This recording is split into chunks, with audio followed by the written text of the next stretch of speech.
Good morning.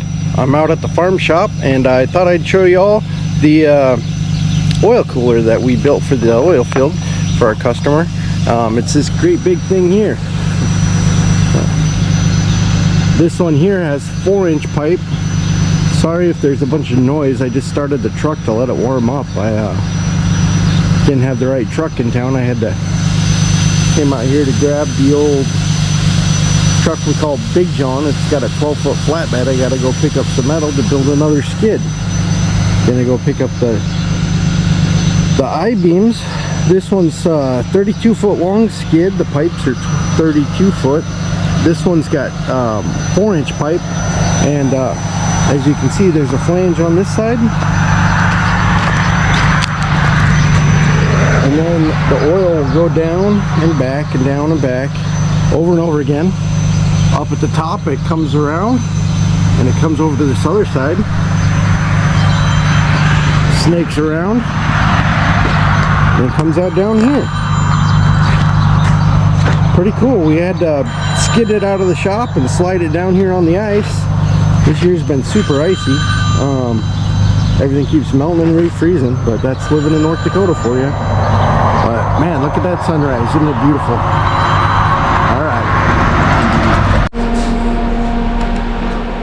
Well, here's a little video clip of the first oil cooler we made getting loaded on a trailer by a guy with a roll-up winch truck. So here you go. So this was the first oil cooler we built. It was the same dimensions, but it was 6-inch pipes, so there were less of them because of the radius of the elbows. We were able to fit more 4-inch on the next one. And we actually have another 6-inch to build, but they want to change it up just a little so they can bypass it in the middle and select one half or both halves easier. So that's what we're working on now. So what these do is the oil flows through these pipes, and as it does, the hot oil, it's like a big radiator kind of, and it can cool off, and it helps them something with cooling the oil to get the H2S out of it. I don't understand all at all. I just know that they ask me to build it, and I say, sure. No problem, boss. Anything you want. We had to change the design on these from what I had planned because they were going to be too tall to come out of my shop.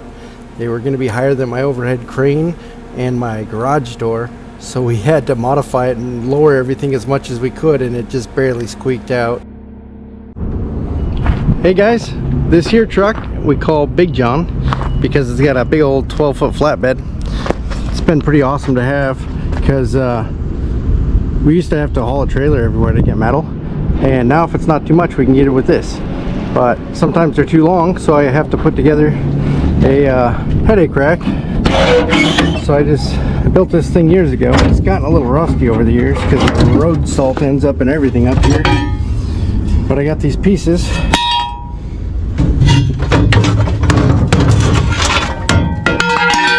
that I slapped together years ago, and if the piece isn't too big I can put it in the pocket back here.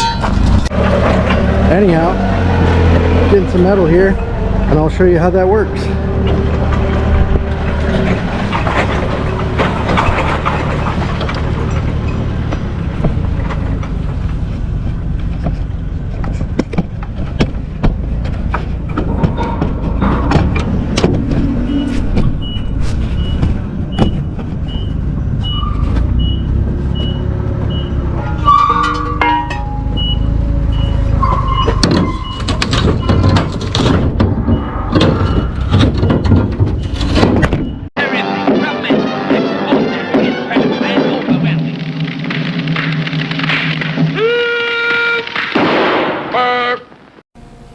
So you can tell I'm new to this. I just tipped over the GoPro with the pallet the I-beams were sitting on.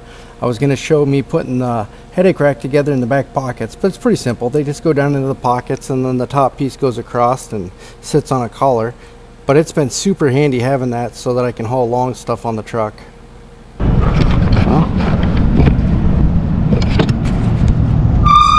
So there we go. Now we can bring in these big I-beams and then have to pack a trailer.